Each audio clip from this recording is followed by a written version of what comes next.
Hola, buenos días. Hoy día vamos a ver flujos en el ecosistema y eso, vamos a empezar haciendo unas preguntitas. Em,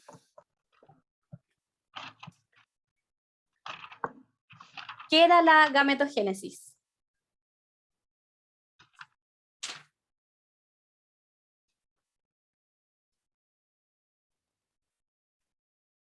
Mm,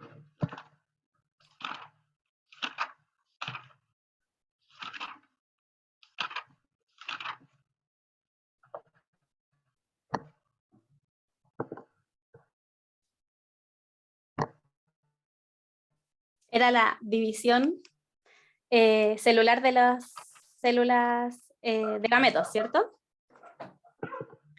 ¿Cuál es la diferencia entre una célula procarionte y una eucarionte? En términos de, por ejemplo, de organelos que tienen, o cuál es la diferencia así, que ustedes digan, esta es la diferencia si ven una foto.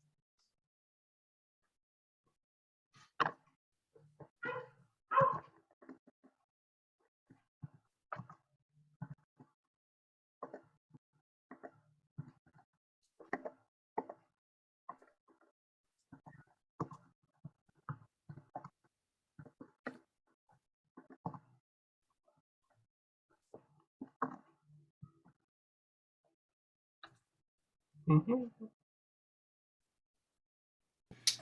Si no me equivoco, el material genético estaba como distribuido, o sea, no estaba como encerrado, pues. Claro, es como un ADN libre, ¿cierto? Así como libre en el citoplasma. ¿Qué otra cosa? Valentina, ¿puedes prender tu cámara, por favor? Porque si no, voy a tener que sacarte.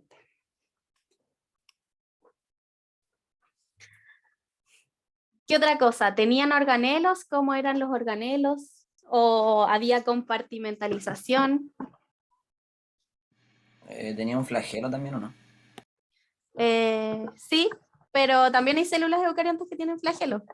Por ejemplo, los espermatozoides tienen flagelo, ¿o no? Para el movimiento.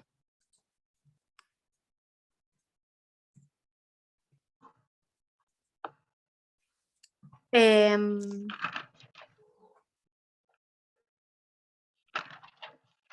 ¿Qué otra cosa?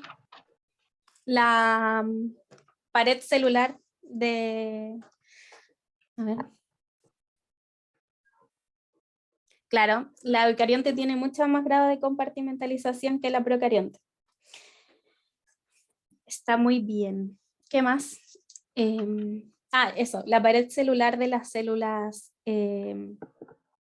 procariontes. ¿De qué estaba constituida? Péptido diclano. Sí, muy bien, peptidoglicano. Y también hay presencia de cápsulas, por ejemplo, en algunos organismos procariontes, ¿cierto? ¿Se acuerdan de la cápsula? Que es aquella que dificulta la fagocitación. Anótenlo por ahí. ¿Qué otra cosa? ¿Qué diferencia fundamental hay entre las células animales y las vegetales? Células eucariontes, animales o vegetales.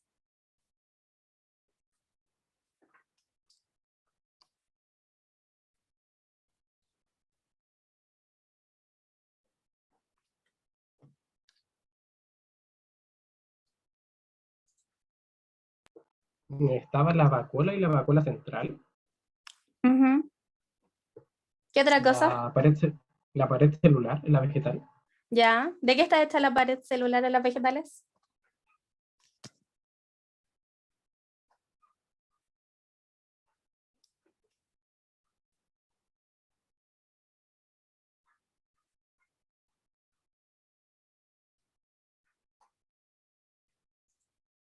En la célula vegetal están los cloroplastos y el animal no. ¿Los centriolos dónde están? ¿En cuál célula están?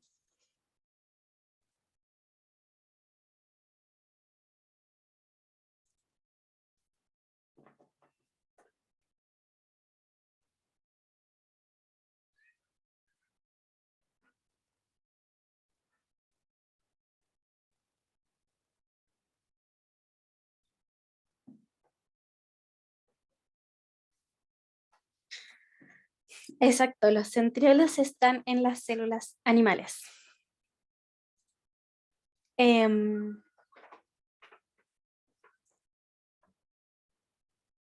¿Cuál era la pregunta que me había quedado? Ya, pues ¿de qué está compuesta la pared celular en las células vegetales?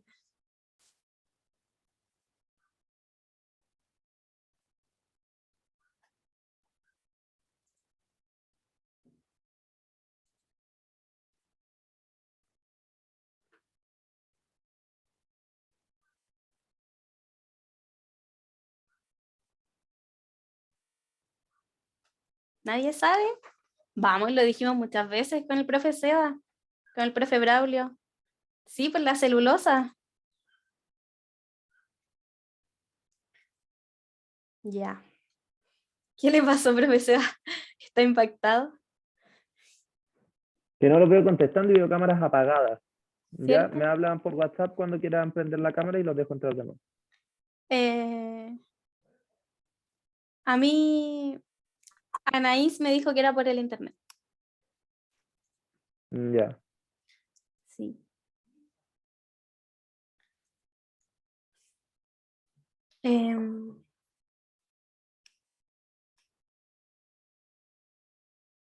Gonzalo, ¿va a prender la cámara?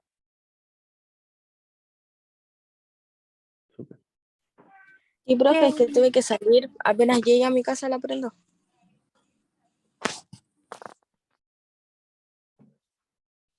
Ya, bueno, entonces vamos a empezar con la clase, ¿les parece?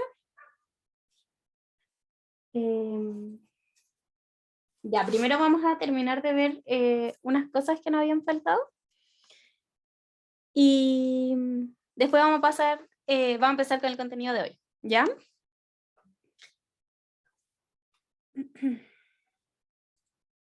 Ya.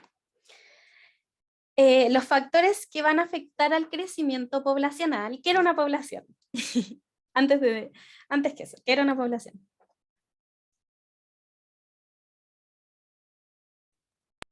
Conjunto de una especie. ¿Ya?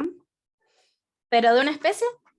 ¿Y por qué? ¿Cuál es la diferencia entonces entre una especie y una población? La especie se mantiene alrededor del tiempo, la población puede ir variando. Ya. La población es como en un tiempo y un lugar determinado, ¿ya? Si uno habla de una población de perros, hablamos de los perros que hay en Santiago de Chile el 2015, ¿ya? Entonces, van a haber factores que van a afectar al crecimiento de una población. Tenemos el potencial biótico, que es la capacidad que va a tener un grupo para aumentar su tamaño poblacional. La población es como un conjunto de una especie, pero que habita en un lugar y un tiempo determinado. Una especie es, no sé, todos los perros, desde el inicio de los perros hasta el final de los perros. En cambio, una población son los perros que hay en, no sé, en la región de O'Higgins en el año 2016. ¿Se entendió? Ya. Entonces, el potencial biótico es la capacidad que va a tener un grupo para aumentar su tamaño poblacional. Y va a llegar al nivel máximo, o sea, como a la máxima cantidad de individuos que va a poder tener en las condiciones ambientales óptimas, que es, no sé, el requerimiento de alimento óptimo, el agua, los factores ambientales, como el sol, no sé, la tierra, etcétera, cuando esté óptimo es cuando va a llegar a su nivel máximo de reproducción. La resistencia ambiental van a ser las condiciones que va a tener el ambiente para regular el crecimiento poblacional, ¿cierto? Como por ejemplo, el agua, el alimento, el clima, es como los factores los factores ambientales que van a limitar el crecimiento poblacional. Y la capacidad de carga es el número, es el número de individuos de la población que va a poder sostener como el ambiente en las condiciones óptimas, ¿ya? Entonces, la capacidad de carga es un número, la resistencia ambiental es como los factores que van a afectar y que van a poner límite o no límite al crecimiento poblacional. ¿Se entiende? ¿Sí? Ya. Ahí sí. Ya, y vamos a tener distintos patrones de crecimiento poblacional. Vamos a tener el crecimiento exponencial o en R, y vamos a tener el crecimiento logístico o en K. El crecimiento exponencial es aquel que va a empezar lentamente, pero se va a incrementar mucho. Y es como exponencial, onda empieza de muy poquito y sube mucho, mucho, mucho. Y también se grafica como en forma de J. Lo que podemos decir acá es que si hay un crecimiento exponencial de la población, es porque posiblemente los embarazos sean mucho menores, tenga los niveles de alimento, de factores bióticos y abióticos necesarios para que se pueda crecer de esa manera, ¿cierto? Eso, entonces tiene una baja nivel de gestación y tiene muchas gestaciones, como por ejemplo, no sé, ¿qué individuos ustedes se imaginan que tienen muchas gestaciones y que son muy rápidas? Si nacen, se reproducen así muy, muy rápido. Los conejos. Ya, sí, los conejos, los ratones, se me imagina a mí. No sé si será así, pero se me imagina. Eso. Y después tenemos el crecimiento logístico, que es que se da un crecimiento exponencial en algún punto, pero luego este crecimiento disminuye y se mantiene bajo la capacidad de carga y bajo la resistencia ambiental. ¿Ya? Entonces llega como a su límite. ¿Sí? Se llama crecimiento logístico o sigmoidal o en S o en K. Tiene muchos nombres. Pero finalmente lo que se ve representado en este gráfico es que no va a aumentar su población enormemente, sino que va a estar como muy limitada por la resistencia ambiental, por la capacidad de carga, por, no sé, porque tal vez como que los embarazos son menos frecuentes o porque los embarazos son muy largos, entonces no se pueden tener tantas crías de inmediato, etc. ¿Sí?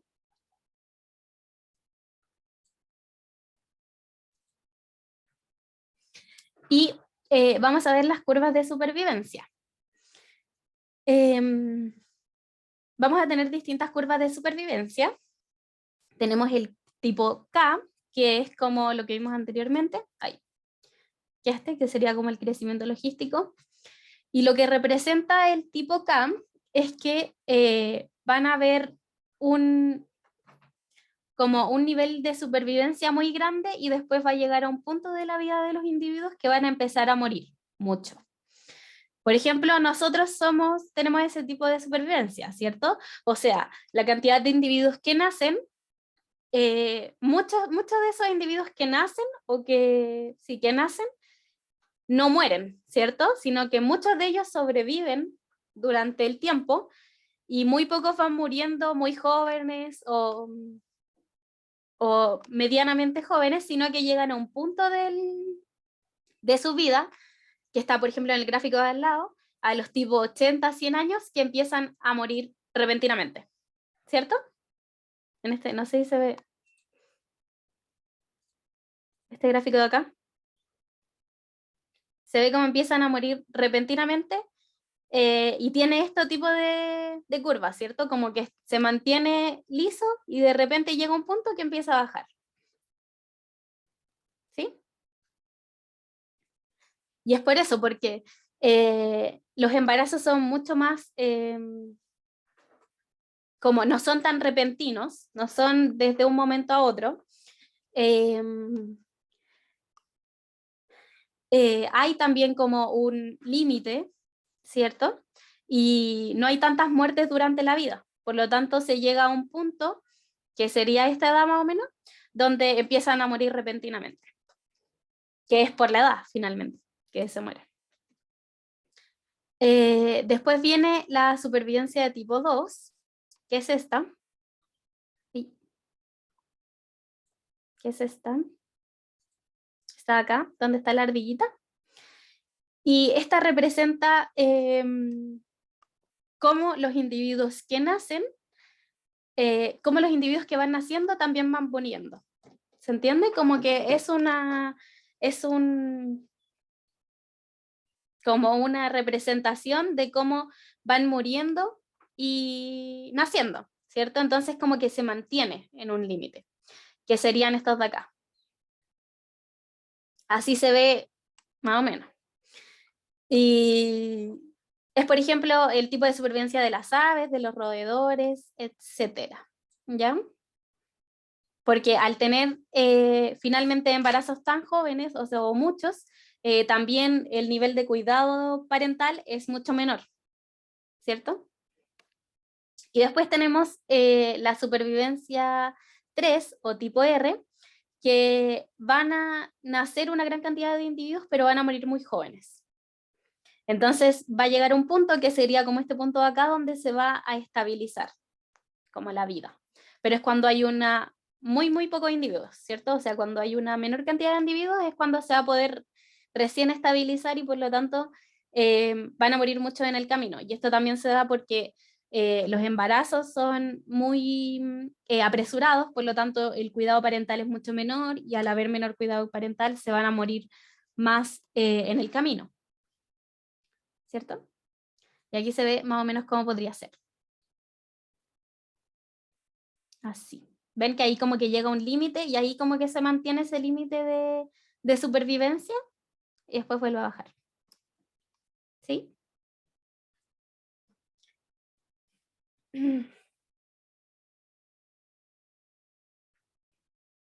Ya. Y van a ver factores que van a regular el tamaño de la población, distintos factores. Estos pueden ser, no sé, el agua, pueden ser enfermedades, pueden ser, no sé, disponibilidad de espacios, etcétera. Van a haber muchos factores que van a afectar al tamaño de la población y lo van a limitar, ¿ya? Entonces acá tenemos los factores independientes o dependientes de la densidad poblacional. Los factores independientes o denso independientes también son llamados. Uy, no, perdona Mara, recién vi tu mensaje. La tortuga marina sería supervivencia 2 o 3, no, es que no conozco su tipo de cuánto es su supervivencia y cuánto es su mortalidad, pero habría que ver, depende de eso, lo graficamos y podríamos saber qué tipo de relación tiene, ¿sí? Ya, entonces, hay factores independientes de la densidad y factores dependientes de la densidad poblacional. Los factores independientes, o llamados también denso independientes, son factores que van a reducir los índices de reproducción o eliminar a los individuos sin considerar la densidad poblacional. ¿Qué significa esto? Por ejemplo, el clima, eventos meteorológicos, no sé, por ejemplo, erupción de volcanes, terremotos, todas esas cosas son factores independientes a la densidad porque van a afectar a individuos que tienen mucha densidad poblacional o que tienen muy poca densidad poblacional, algo independiente. ¿Sí? En cambio, los factores dependientes de la densidad o denso dependientes van a ser aquellos factores que van a cambiar la tasa de mortalidad y natalidad y van a ser dependientes de la densidad. Por lo tanto, cuando hay mucha población, por ejemplo, se van a reducir la cantidad por ejemplo, de agua o de alimento. Entonces va a haber mayor competitividad o va a haber, no sé, un menor lugar, ¿cachai? Para habitar. Entonces, como va a haber un menor lugar, va a haber más competencia y por lo tanto se van a empezar a morir más ciertos individuos. Y esos son los factores densos dependientes de la densidad, sí, de la densidad, porque van a depender de la densidad poblacional y van a disminuir la tasa de natalidad o disminuir o hacer más mortalidad por la cantidad de individuos presentes. ¿Ya? Por ejemplo, ¿qué otra cosa creen ustedes que podría afectar a la densidad poblacional? En temas de factores dependientes a la densidad.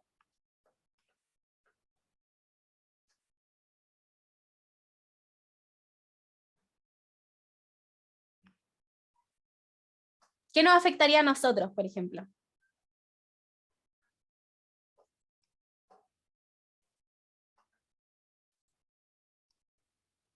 Profesor, ¿podría ser las enfermedades? Sí, enfermedades. O por ejemplo, no sé, los hospitales, cuando hay muchos individuos en hospitales, después ya no vamos a poder atender a todos, ¿cierto? Entonces eso va a disminuir el tamaño poblacional, porque muchas personas se van a morir, ¿sí? ¿Qué otros, por ejemplo, factores independientes de la densidad? ¿Qué factores se imaginan ustedes? Aquí, o sea, aquí en Chile podría ser los terremotos. Claro, los terremotos, esas cuestiones en el mar, no me acuerdo cómo se llaman. Todas esas cosas son factores independientes de la densidad, ¿cierto? Y van a afectar tanto a nosotros como humanos como a otras poblaciones. ¿Sí? Ya, eso era lo que teníamos que pasar de esta clase. Y ahora vamos a ver esta. ¿Se ve? Yay. Ya. Me esperan un poquito, voy a ir a prender la luz. ¿Ya?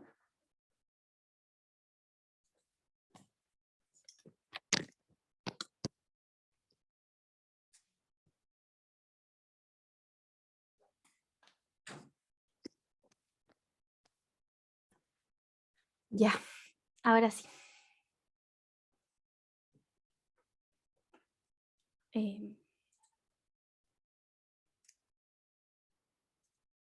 Ya. Entonces, antes de empezar, les recuerdo que tienen que prender las cámaras a quienes hayan llegado a su casa, quienes tengan mejor internet. Por favor, ¿ya? Ya. Los flujos de la energía. Según la clase pasada vimos también algunos flujos de energía, ¿se acuerdan? ¿Ustedes se acuerdan cómo fluye la energía? ¿Desde qué organismo? ¿Hacia cuáles? O no sé. ¿Se acuerdan? Partía de los Sería, autótrofos para después ¿cómo se llama? Los consumidores primarios, después los secundarios, después los terciarios. Claro, hasta el tope, ¿cierto? Hasta el consumidor tope. Ya.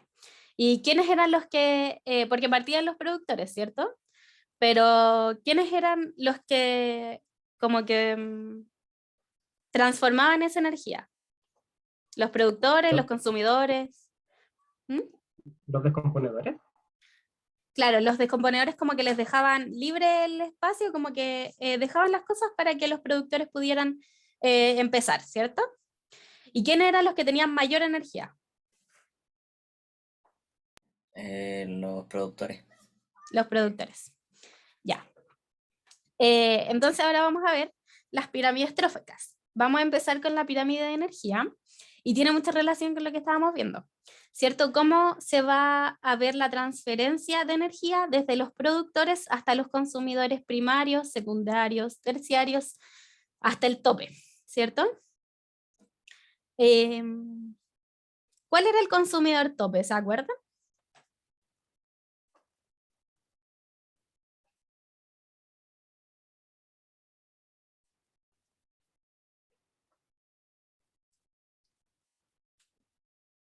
El consumidor, dale. No sé si el consumidor terciario o los descomponedores, pero uno de los dos. Ya. Pueden haber más consumidores que el terciario, ¿ya? Pueden haber muchos más. Entonces el consumidor tope es aquel consumidor que no va a ser consumido por otros organismos, ¿ya? Esa es la definición. Entonces, estas son las pirámides de energía, que se va a ver cómo se ve cómo existe una transferencia entre los niveles tróficos, ¿ya? Se ve cómo el productor, como habíamos dicho, es el que tiene más energía, después el consumidor primario tiene menos, y así menos hasta el consumidor tope, que va a ser el que menos energía va a tener. Y dice que no se puede invertir porque siempre va a ser así. Jamás un productor va a poder tener menos energía que un consumidor primario, ¿ya? O un consumidor tope jamás va a poder tener mayor energía que un productor, ¿ya? Aunque haya consumido a muchos, va a tener mucha menos energía. Y esto también se ve por la ley del 10%. Se llama así porque se refiere a que cada vez que se va pasando de nivel trófico, se deja solo el 10%, o sea, el consumidor primario, como se ve ahí, tiene solamente el 10% de la energía que tenía el productor. El consumidor secundario tiene el 10% de la energía que tenía el consumidor primario, y así. Eso ocurre en todos los niveles tróficos y solamente va a pasar el 10%. ¿Y por qué creen ustedes que va a pasar solo el 10% de esta energía?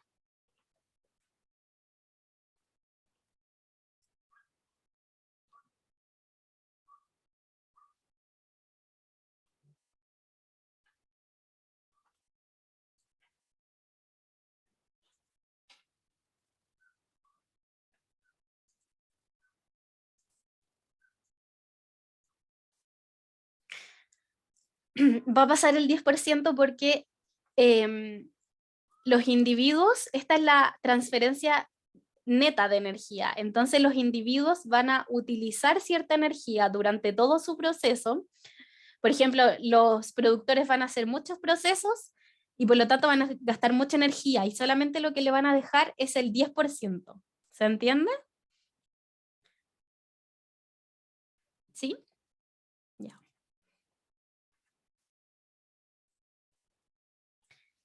Después tenemos la pirámide de números, que muestran, como se ve en la foto, el número de organismos que existe por unidad de superficie o de volumen, ¿ya? Eso, entonces, por ejemplo, pongamos el ejemplo a la derecha, ¿ya? Vamos a tener un lugar que va a tener 3 árboles y todo lo demás es tierra, ¿ya? Imaginemos que hay muchas orugas, no, sí, aquí hay muchas orugas que se comen a los árboles, pero muchas, así, no sé, hay 3 árboles y hay 200 orugas, ¿sí? Entonces, como hay muchas orugas, la pirámide se va a poder invertir, porque la cantidad de productores va a ser mucho menor a la cantidad de consumidores primarios, ¿ya? En cambio, si nos ponemos al ejemplo de la izquierda, si tenemos un prado lleno de muchos árboles, por ejemplo, o digo, sí, de muchos árboles, de muchas flores, de muchos pastos, etcétera, vamos a tener mucha cantidad de productores. En cambio, los consumidores primarios van a ser mucho menor y los consumidores secundarios aún menores a ellos. Entonces, finalmente, lo que representa esto es el número de organismos que existe por unidad de superficie y es una pirámide que se puede invertir, ¿ya? Como vimos aquí.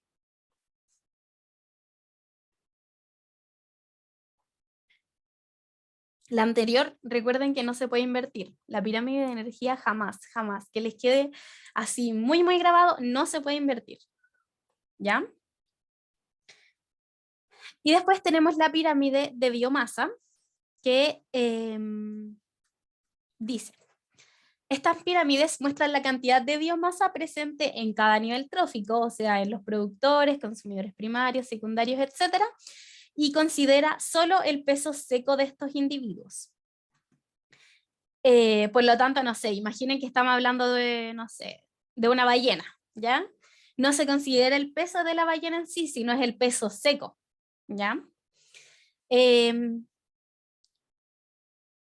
Eso. Y vemos la foto, donde está invertida y donde no está invertida. Por ejemplo, aquí se ve como el peso seco de los productores es mucho mayor a, por ejemplo, el del consumidor secundario, ¿ya? Que sería como un ratón. Eso. Y se puede invertir, pero generalmente se va a invertir en ecosistemas acuáticos, ¿ya? Y casi siempre cuando se invierte solamente en el consumidor primario. Y después ya sigue normal. Incluso ven ustedes más acá, como en esta otra pirámide también solo se invierte el consumidor secundario, o sea, el consumidor primario, y lo otro sigue normal. Acá también, es muy parecido, ¿ya? Se va a invertir solo en consumidor primario, normalmente, en la normalidad, en la generalidad estoy hablando, y después va a seguir como una pirámide normal, ¿ya?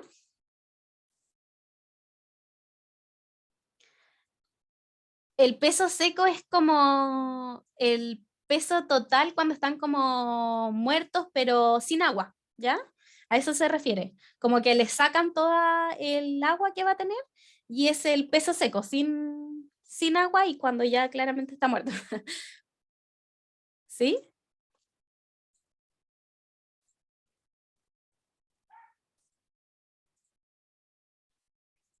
Ya.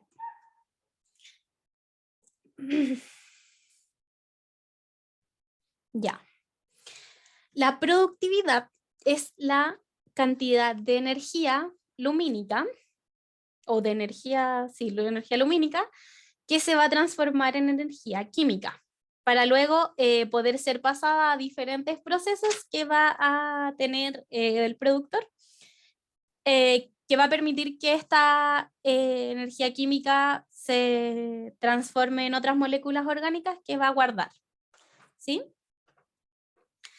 Entonces, la productividad primaria bruta se representa con ppb, es la cantidad de energía total, la total de energía que es captada por los productores y transformada en materia orgánica, ¿ya?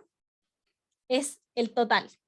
Todo lo que hacen los productores es la productividad primaria bruta.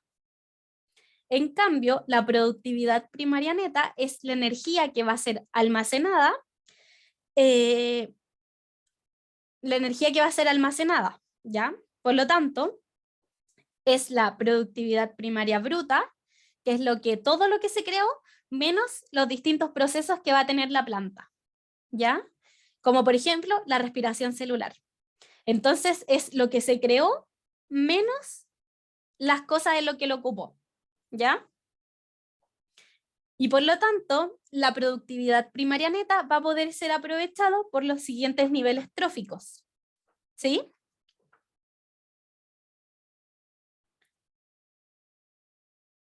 ¿Se entiende? La productividad primaria bruta es el total, todo lo que se produce. En cambio, la productividad primaria neta, o ppn, es el total menos lo que se ocupa, ¿ya? Que en este caso sería la respiración celular. Y que por lo tanto, como es todo menos lo que se ocupa, esto va a ser lo que van a poder aprovechar los siguientes individuos. Los consumidores primarios, etcétera. ¿Sí?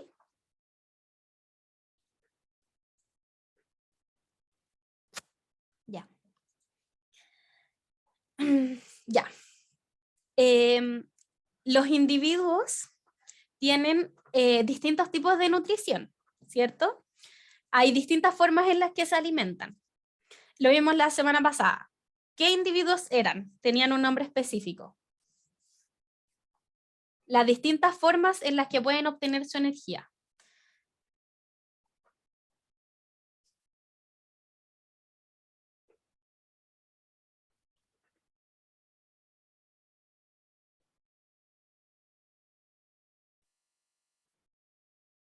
Tenemos los individuos autótrofos y los heterótrofos, ¿cierto?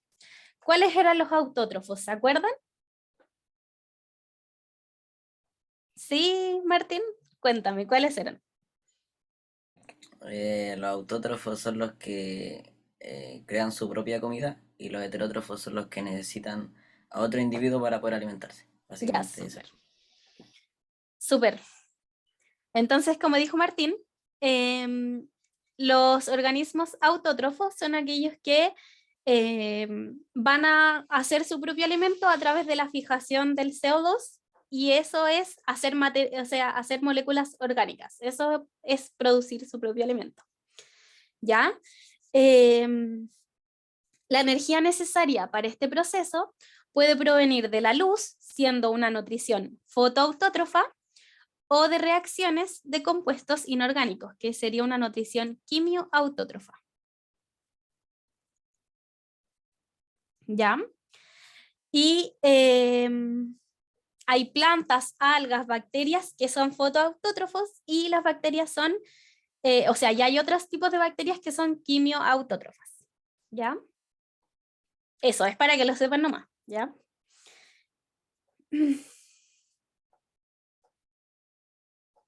Ya. Entonces, los heterótrofos, como habíamos dicho, son aquellos que no pueden por ellos mismos hacer su propio alimento, por lo tanto tienen que ocupar a otros para nutrirse, ¿cierto? Y todos los organismos, o la mayoría de los animales y hongos, son quimioheterótrofos, lo que significa que van a utilizar moléculas orgánicas que ya están formadas para producir, o sea, como fuente de energía y de carbono, para producir energía y carbono, ¿ya?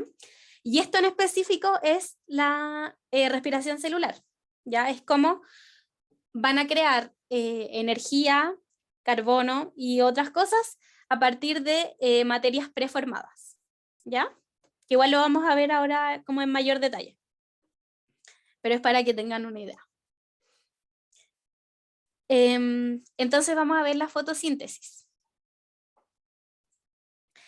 Durante la fotosíntesis, la energía lumínica va a ser convertida en química, como ya lo habíamos visto, ¿cierto? Era la misma definición que tenían los autótrofos.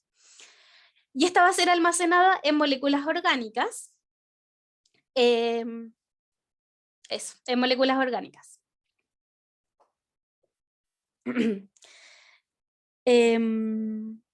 Los organismos fotosintéticos, que serían todas estas plantitas, los árboles, etcétera, pueden sintetizar moléculas orgánicas, o sea, pueden hacer moléculas orgánicas a partir de la luz, a partir del dióxido de carbono o CO2 y a partir del agua. O sea, eso es lo que ocupa cada uno de ellos para hacer las moléculas orgánicas. Y como habíamos dicho también, la fotosíntesis es el primer paso para el flujo de energía a los demás niveles tróficos, ¿cierto? Por lo tanto, es esencial tanto para cada organismo fotosintético productor, así como para los demás que están en los siguientes niveles, ¿cierto? Porque ellos son los que van a introducir la energía y etcétera. Todo lo que ya habíamos visto, ¿cierto? ¿Se entendió esta parte? Que siento que hablé muy rápido. Ya. Entonces, la fotosíntesis. Arriba, en la fotito de más arriba, vemos lo que ya habíamos visto, ¿cierto? Que se necesita agua y dióxido de carbono más luz para generar moléculas orgánicas, que en este caso sería la glucosa, ¿ya? La fotosíntesis en los organismos eucariontes va a ocurrir en los cloroplastos, que es esta fotito que está acá. A ver si los voy a mostrar. Esta fotito que está acá es un cloroplasto, ¿ya? Estos como saquitos verdes que hay, ese 1, 2, 3, todos estos saquitos verdes se llaman tilacoides, ¿ya? Imagínenselo como monedas, ¿ya? Y el conjunto de monedas así para arriba todas estas cositas que están acá, toda esta es una, esta es otra. El conjunto se llaman granas, ¿ya? Y son eso, un conjunto de tilacoides. Y lo que hay en el interior sería el estroma, ¿ya? Que ahí como que no se ve muy bien. Pero, ¿ustedes qué, aparte de lo que les estoy contando, saben de un cloroplasto? ¿Qué más?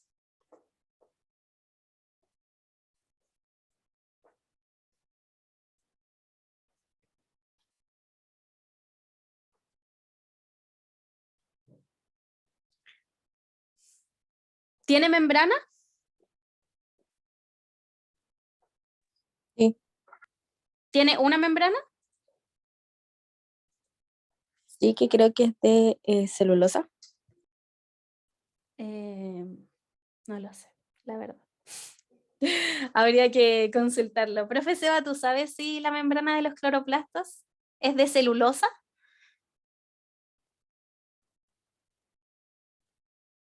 No, yo tampoco.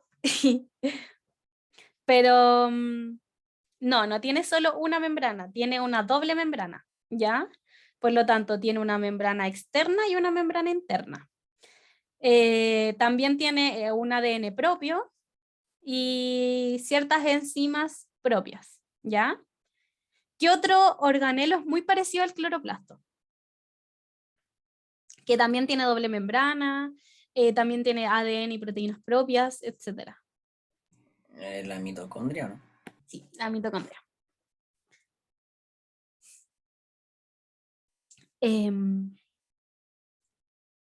Bueno, entonces la fotosíntesis se va a hacer en el cloroplasto en células eucariontes, vegetales, ¿cierto?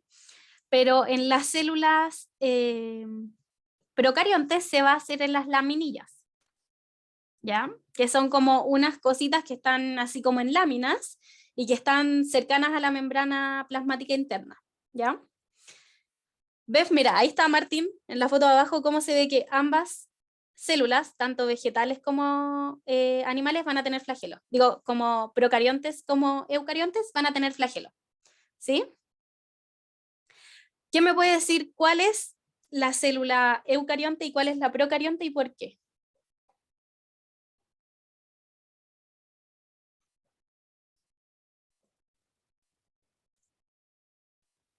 O sea, ¿qué ustedes ven y dicen, sí, por esto es procarionte, o por esto es eucarionte? En una hay una vacuola, en ¿Ya? la otra no. Sí.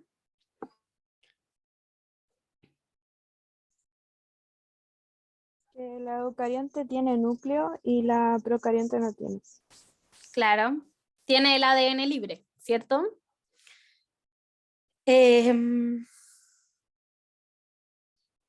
¿Qué más? También tiene estos plasmidios, ¿cierto? Esos de ahí chiquititos. Tiene cloroplastos, la eucarionte tiene mitocondrias, etcétera, ¿cierto? Y se ve, si ustedes lo ven a la vista, se ve una mucho más compleja que la otra, ¿o no? Como que ven y dicen así como, sí, esta está como más brígida. Entonces, vamos a ver esencialmente lo que pasa en los organismos eucariontes, ¿ya? Ya. La fotosíntesis va a tener dos fases, la fase clara o dependiente de la luz y la fase oscura o independiente de la luz. La fase clara se llama dependiente de la luz porque depende de luz para poder producirse. Ya sin la luz no se puede hacer. Esta va a ocurrir en la membrana tilacoidal, por lo tanto, en la membrana de cada una de estas cositas, ¿ya? Y van a llegar a, o sea, en los tilacoides van a estar los pigmentos fotosintéticos, que ustedes lo conocen como la clorofila, ¿cierto? Entonces, los pigmentos van a absorber la energía y esto va a hacer que se produzcan ciertos procesos. Como nosotros necesitamos de agua y de CO2 para poder hacer la fotosíntesis, el primer paso que ocurre en la fase clara es que el agua se va a dividir, ¿ya? El H2O ya no va a ser H2O y vamos a hacer O, oxígeno por separado, y hidrógeno por separado. Entonces, el hidrógeno, que va a estar separado del oxígeno, va a ir a unas cosas que se llaman fotosistemas, ¿ya? Que van a estar en la membrana tilacoidal, y estos van a hacer que se produzca ATP y NADPH, ¿ya? Que esto después lo vamos a ocupar en la fase oscura. Entonces, de nuevo, va a llegar la luz, va a ser absorbida y va a hacer que el agua se separe, que quede en oxígeno y quede en hidrógeno. El oxígeno lo vamos a reservar, lo vamos a dejar ahí, ¿ya? Y el hidrógeno va a pasar por los fotosistemas que van a hacer que se produzca ATP y NADPH, ¿ya? Y acá tenemos una fotito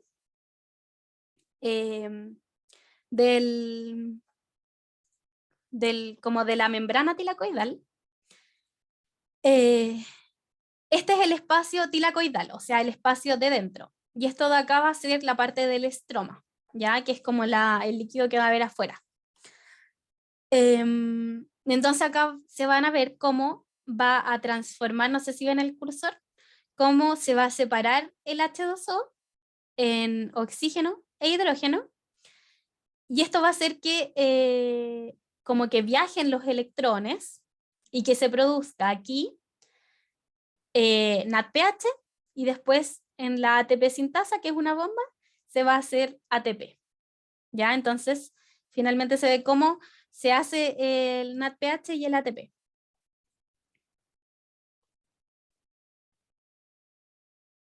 ¿Sí? Y esto, el NADPH y el ATP, van a ir al estroma. ¿Ya? Que es donde va a seguir la siguiente fase, que es la fase oscura.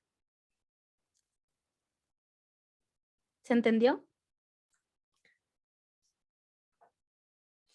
Entonces, lo que necesitamos para producir la fase dependiente de la luz o la fase clara es agua, luz, los pigmentos, que sería la clorofila, y lo necesario para poder hacer el NADPH y el ATP. ¿Sí? Y lo que vamos a producir en esta fase, solamente en esta fase, es ATP, NADPH y O2, porque el hidrógeno va a quedar aquí y va a hacer lo de los electrones, ¿ya?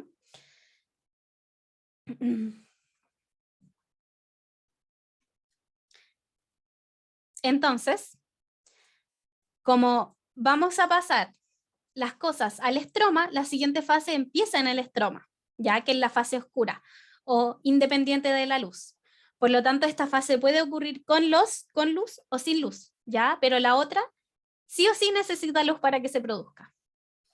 Entonces, la fase oscura ocurre en el estroma y va a utilizar lo que habíamos generado antes, el ATP y el NADPH para fijar el CO2, que es el otro reactante que se necesita, ¿cierto? En el anterior ocupamos el agua y ahora en esta fase ocupamos el CO2. Entonces, se fija el CO2 y gracias a ciertos procesos que van a ocurrir en el ciclo de Calvin, vamos a poder hacer la glucosa. ¿Ya? Con 6 vueltas en el ciclo de Calvin, que es esta gran cosa. Con 6 vueltas de esto, vamos a poder producir una glucosa. ¿Ya? Y ahora, entonces, ¿de dónde aparece el oxígeno, cierto? Porque tenemos que lo que se produce en la fotosíntesis es glucosa y oxígeno, ¿de dónde viene? Y viene de, como habíamos dicho, la separación del H2O, o sea, sí, la separación del H2O y la producción de hidrógeno por separado y oxígeno por separado, ¿cierto? Entonces, el oxígeno viene de esa separación, ¿ya?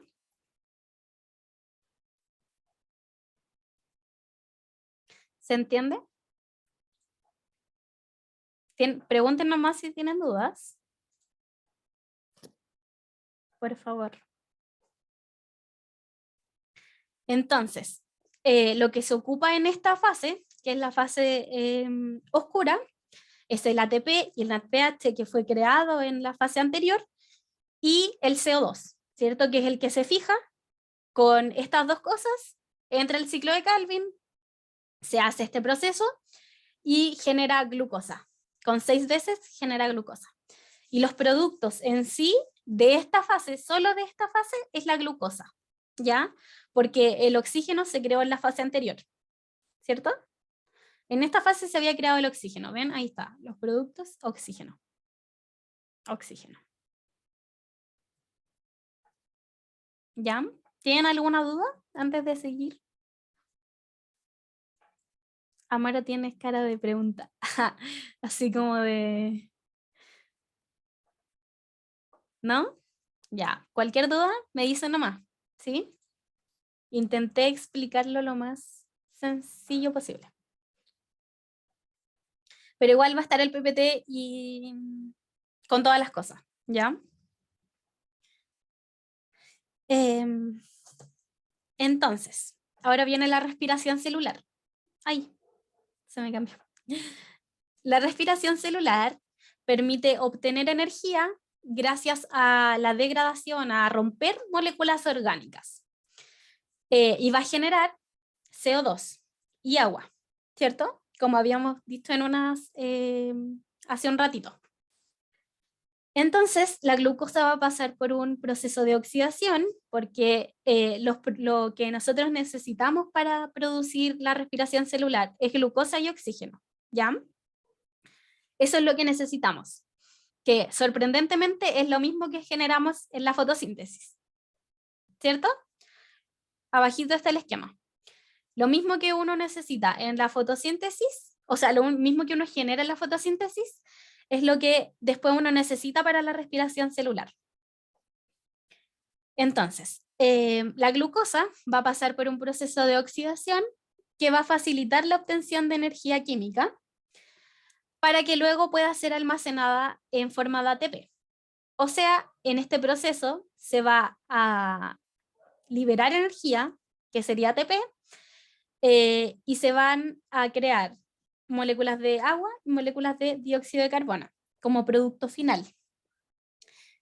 Esto se lleva a cabo en las mitocondrias, en las células eucariontes y en los mesosomas, en las células procariontes.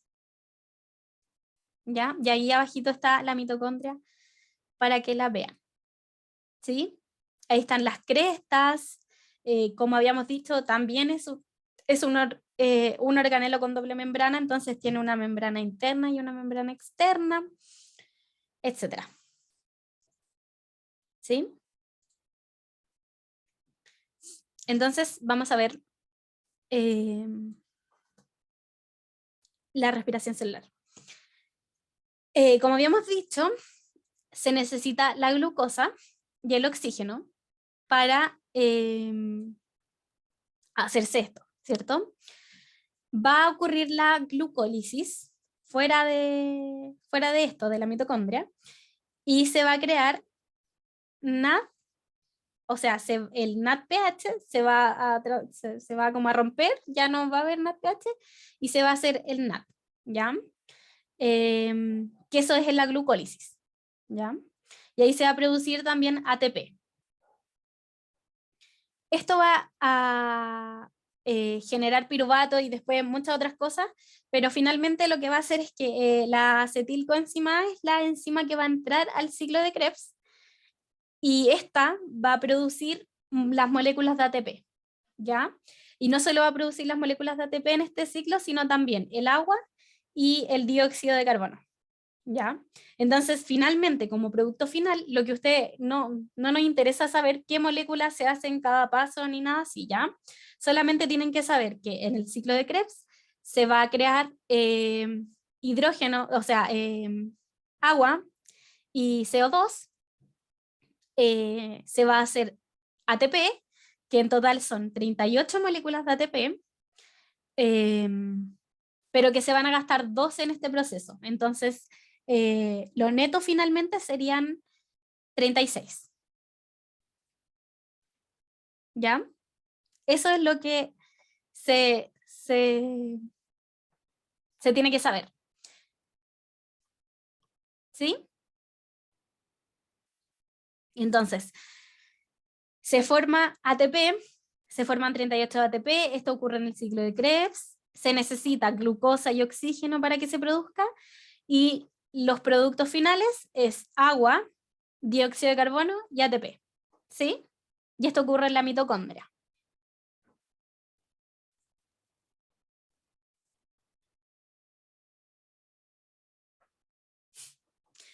Ya. Terminamos. Empezamos con los ejercicios. Como habíamos visto, ejercicios de otros PPT, agregué algunos aquí, ¿ya? Entonces, 1. ¿Quién quiere leer?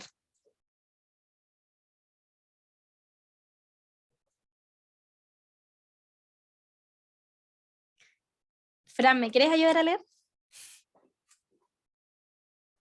Bueno, Yay.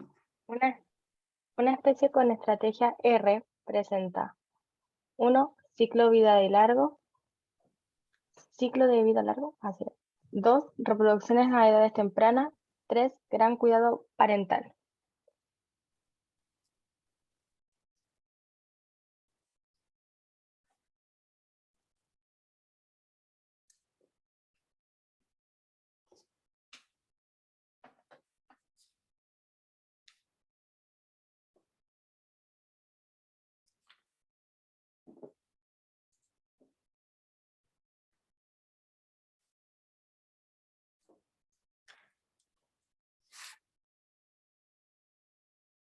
Esto lo preguntan literal en la prueba, ¿eh? Pregunta segura.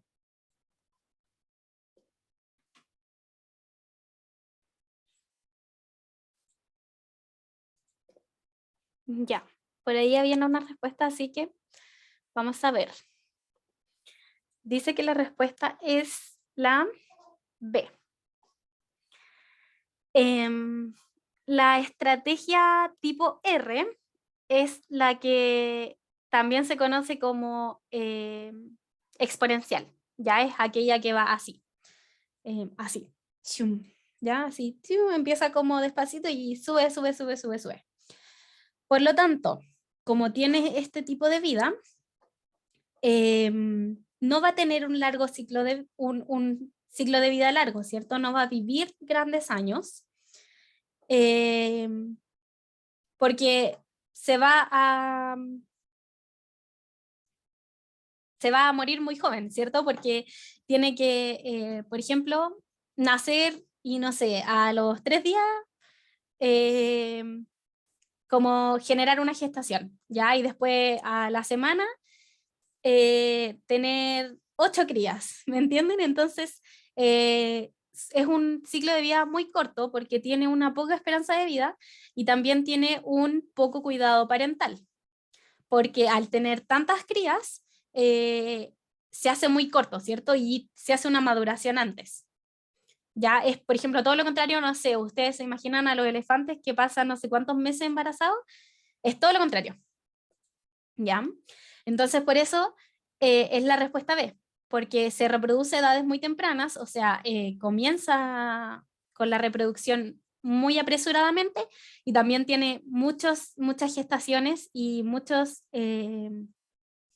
embarazos con muchas gestaciones, ¿cierto? O sea, por ejemplo, tengo un embarazo, pero tengo muchos, no sé, tengo 10 no sé, ratas, por ejemplo, si es que fuera una rata, tengo 10 ratas adentro y después de 2 semanas voy a volver a quedar embarazada y voy a tener otras 15. Ya a eso se refiere. ¿Se entendió? Ya. Son factores de regulación denso dependientes del crecimiento poblacional. 1. Enfermedades. 2. Sequías. 3. Depredación.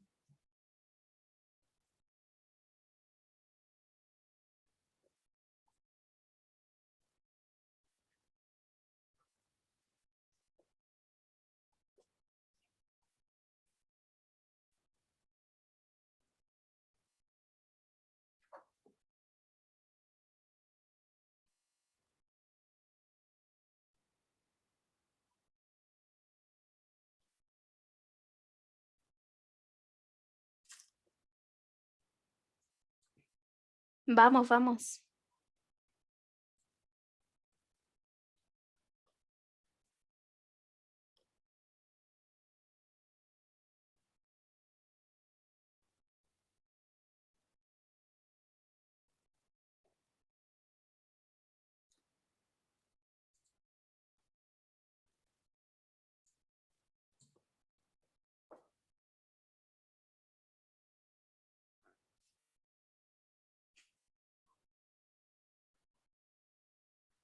Ya. Todos dicen A, ¿cierto? Vamos a ver cuál es la respuesta correcta.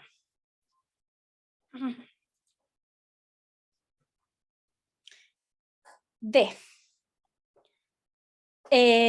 Las enfermedades sí, como habíamos dicho con Amaro, son regulaciones dependientes, es una regulación dependiente de la densidad poblacional, pero la depredación, ¿por qué creen ustedes que podría ser? Porque cambia la tasa de mortalidad. Claro, porque cambia la tasa de mortalidad y porque, por ejemplo, no sé, imaginemos que hay menor cantidad de agua, ¿ya? Entonces, al haber depredación, o sea, al haber menor cantidad de agua, van a haber, no sé, menos individuos y por lo tanto van a haber más depredadores que se van a querer comer a menos individuos, ¿cierto? Entonces, la depredación va a depender de la densidad poblacional, ¿sí? Por ejemplo, no sé, si tengo, no sé, 20 águilas, ¿ya? Y tengo 40 conejos. Esa es mi población normal, pero de repente hay una reducción de los conejos a 15, pero tengo 20 águilas que van a querer seguir comiendo esos 20 conejos. Entonces es una regulación denso dependiente, porque va a depender de la cantidad de individuos en una población, ¿cierto? El crecimiento exponencial, ¿sí?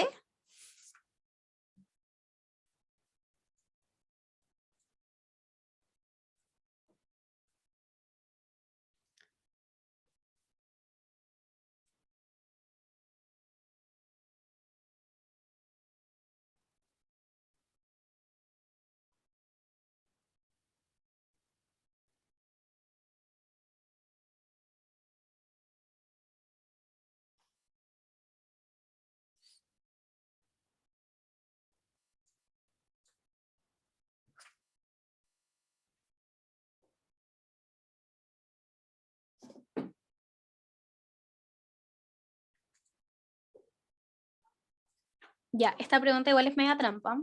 Ojo.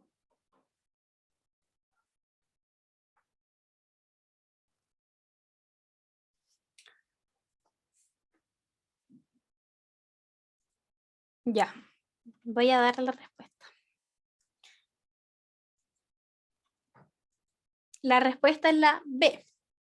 Se dan condiciones de recursos ilimitados. Yo personalmente leí esta pregunta y dije, ya no, como que esta no es la respuesta, pero era la más probable. Ya, o sea, si ustedes van descartando las otras, esta es la que se ve como más, como que la que te convence más.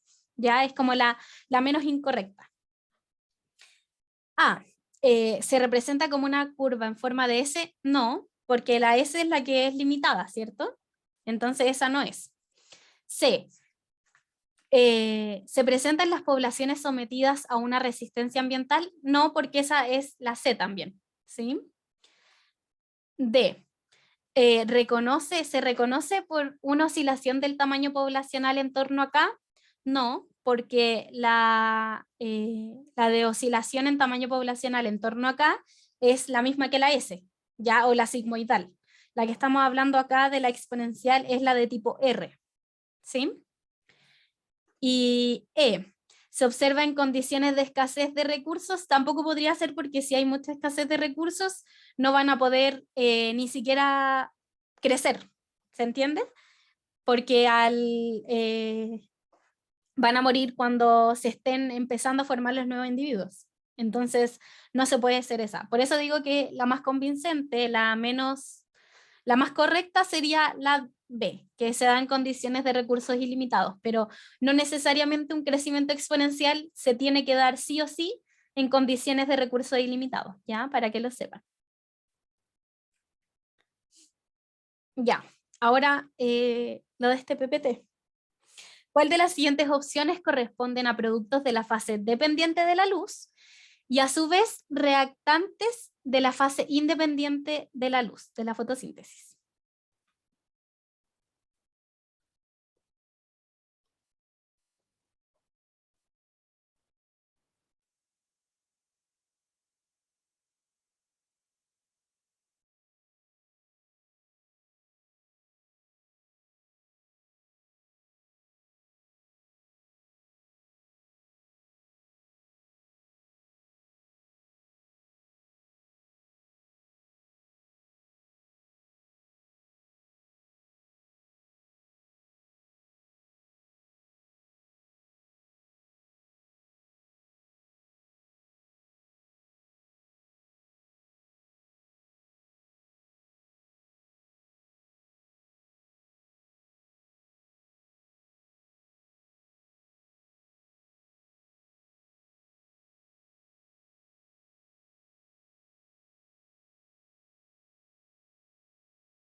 Ya, 12 para allá, así que vamos a ver cuál es la respuesta.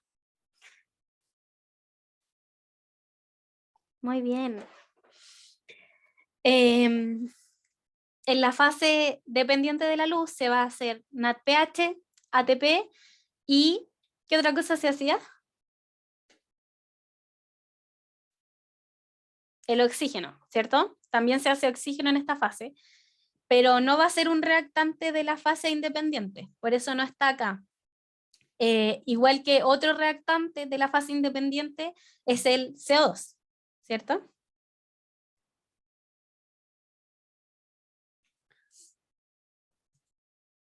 Ya. Dice,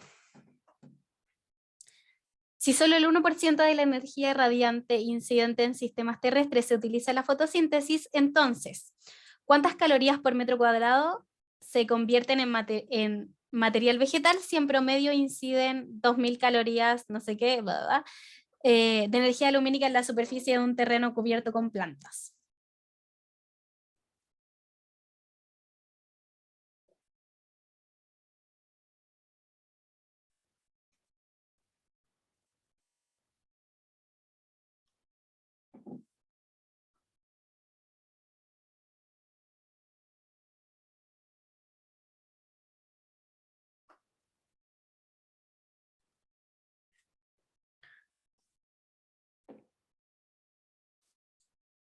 Ya, en esta tienen que sacar como es el 1%, tienen que sacar el 1% de 2000 calorías y son 20 calorías, ¿ya? Eso. Siguiente. La siguiente figura representa dos tipos de pirámides, tipo A y tipo B. De estas representaciones es correcto afirmar que se relacionan respectivamente con la pirámide tipo.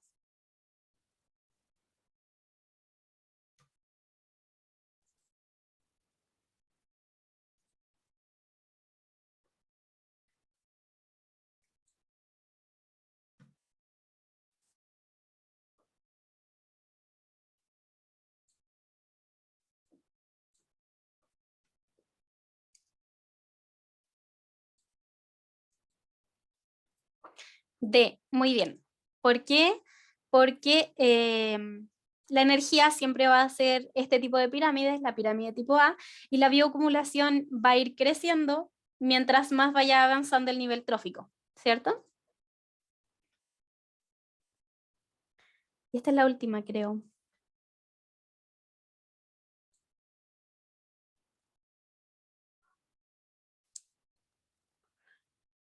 La hoja es el principal órgano vegetal fotosintetizador, de acuerdo a la figura. De acuerdo a la figura, lo que se señala con las letras A, B y C corresponden respectivamente a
Súper, la respuesta era B.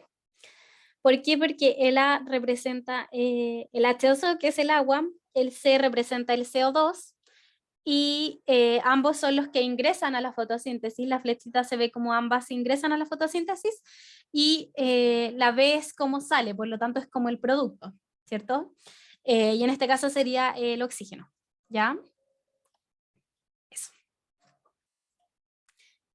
Eso es todo. ¿Cómo les fue? ¿Cómo estuvo? Bien, espero que bien. Ya. Antes de que se vayan, no sé si alguien más se fue. ¿Ustedes saben de alguien que se haya ido para sacarle una fotito a la lista?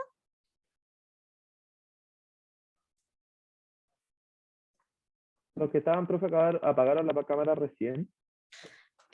Amaro Ripetti, sí. Francisca hace recién también. Ya después vemos el video para ver cuáles quedan presentes y cuáles ausentes. Ya. Bueno, me despido. Espero que estén muy bien. Recuerden que el jueves va a haber otra clase, ¿ya? Ahí vamos a coordinar bien, ¿ya? Pero va a haber otra clase. Eso, que estén muy bien. Estudien harto. Adiós. Que el ánimo no Chao, profe, decaiga que esté nunca. bien. Chao, chao.